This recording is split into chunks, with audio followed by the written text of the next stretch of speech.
Hello and welcome to another Writerly Witterings. Cheers.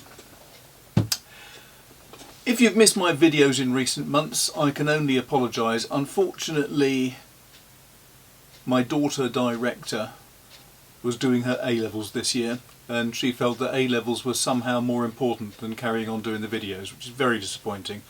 Even more disappointing is the fact that she succeeded and she's now at university, which means that I am without a daughter director and I'm having to work out how to do these videos all on my own and also edit them. This could be problematic. I'm hoping I won't make too much of a mess of it. Anyway, with her starting at university, I thought it might be useful to begin with another video for students. After all, Freshers' Week's over and there's many thousands or tens of thousands of new trainee academics at university trying to learn how to get on with good or not so good tutors and lecturers and trying to learn how to take on a whole new career in academe. When I was helping students at Exeter University, I was struck by how often the same issues came up. I used to work with the Royal Literary Fund and my job there was, as a professional writer, to work with students of all disciplines, didn't matter. I had mathematicians, historians, management trainees, lawyer trainees, I had people from the English department, people from drama, I had people from all courses. But the sort of errors and problems that there were remarkably similar. I've covered a lot of the problems and how to resolve them in other videos, but just in case you haven't seen them, I'm going to go over a few of the basics in a set of new videos. This is the first. So, the start point is, when you're told to write an essay, it can be really daunting. You're wondering what tone to set, you're wondering what language to use, how academic you should sound, and what does academic mean when you're writing. It doesn't really matter what the course is. You're given a question, you're given a statement, and you're asked whether you agree with it, how you'd attack it. Sometimes you're told to find out and write a report on some aspect, say of legal work if you're training to be a lawyer. What language should you use? It's very, very difficult to know. But my own advice always has been, every professor I knew had a home life. What professors did not want was having to read an essay 5 or 6 times to try to get to the nub of what the author was trying to say. They want something that's going to be easy to read. So I would always recommend use short words and use short sentences. It's more easy to explain what you're trying to say if you say this, then this, then this in short, concise sentences. But you're given a question, you're asked, what would you say about this particular issue, or how would you answer this? I once had a student who had an essay. He had written what he thought was really quite a good essay. It was 1,500 words, I think. And he wrote it, he sent it off, and he was appalled to get a really poor mark. So he came along to see me at the Royal Literary Fund office, and I read through the essay and I said to him, what exactly was the question? And he said that the question was to compare these two works by these two writers. And he had an introduction that was a perfect summary of the question. He had a conclusion that was a really nice summary of what the difference was between the two. But the whole bulk of the essay was about one author and one piece of work. He'd completely forgotten to reference all of the other data he had about the second author. So he was very disappointed and he was absolutely appalled when I pointed that out to him.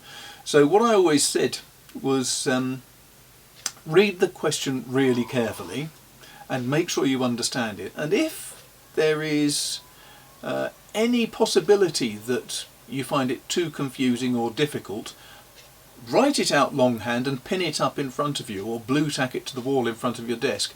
But just make sure that that question is always there and always firmly in your mind. Don't lose points just because you misread the question. That's a daft thing to do. Secondly, when you've read the question, you understand it, don't immediately go to the library and sit there reading through hundreds of different books hoping that something's going to leap out at you. take a more organised approach. The first thing is, what your tutors, what your lecturers are going to be wanting to find out is what exactly you think, how your mind works, and can you communicate what your thoughts are to them. I've already mentioned keep it all concise, keep it relevant, but before you do anything else, write the summary of your essay or your report. Don't worry about all the data. Write down what you think probably is the correct answer. Then you go to the library and you start doing your research to back up your own conclusion. Now, it may be that your conclusion is completely wrong. It might be absolutely arse about face. If that's the case, it doesn't matter at all. You can rewrite your conclusion, but it's given you a focus and it's given you a direction to take. Also, don't pick up hundreds of different books hoping that there's going to be something relevant. Go to the books that you think are relevant first and check up in the index to see where the relevant comments may be. But then when you've done that, go back to the bibliography and look up all the notes. Check through where that author got their information from. Go back to the first principles if you can. Go back to the first people who wrote about it if you can. But by going through the bibliography and going through the notes, you will be presented with much more relevant books to go and look at. Don't just go to the library and hope. Take a more organised approach to it.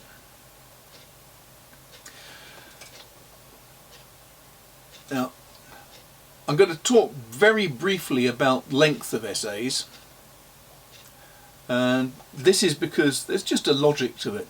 I always used to believe that if you had an essay, roughly 10% of the essay should be for the introduction, 10% for the summary, so you've lost 20% of your words already. So you've then got only 80% of the words that can be used.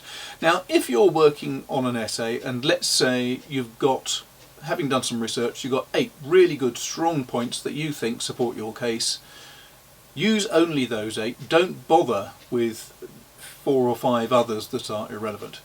So let's say you've got a 1500 word essay, you've lost 150 for the introduction, 150 for the summary, so you've got 800 words left, and there's an elegant inevitability about this. If you've got 800 words, sorry, not 800 words, you've got 1200 words left.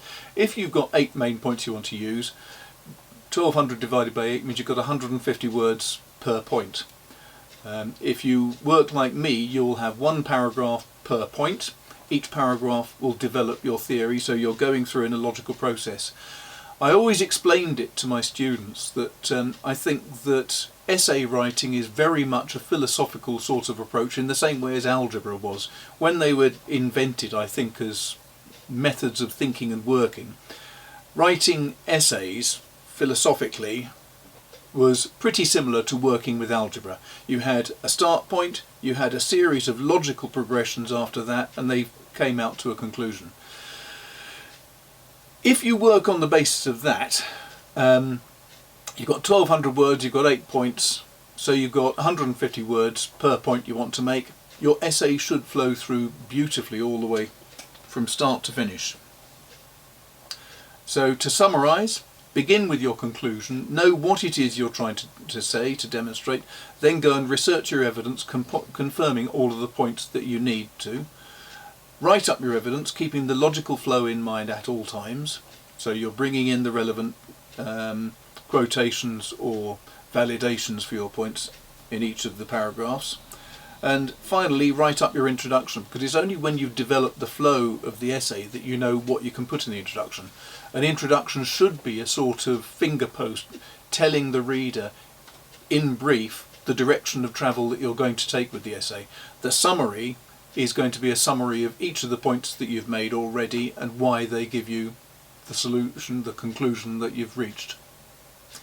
Now, there's a lot more information for you on this subject at the Royal Literary Fund website. I've put a link in for that down below. It's rlf.org.uk/resources/writing-essays. That's why I put the link in below, it's easier. If you feel that you would benefit from one-on-one advice and help, ask at your university whether there is a Royal Literary Fund Fellow. Literary Fund Fellows are delightful people. They're professional authors and writers, and they are there just to give you absolutely free absolutely confidential, unbiased advice. So you can go to them, ask them about any issues that you got with writing, whether it's a specific essay, whether you've just been given a new essay question or task and you don't know how to attack it. If you've got some marks back and you don't know why they're particularly bad, go to your Royal Literary Fund fellow, they will be able to help. My favourite case was one where a poor student was getting D's consistently through the year. She came to see me, and after seeing me, every result she got was an A.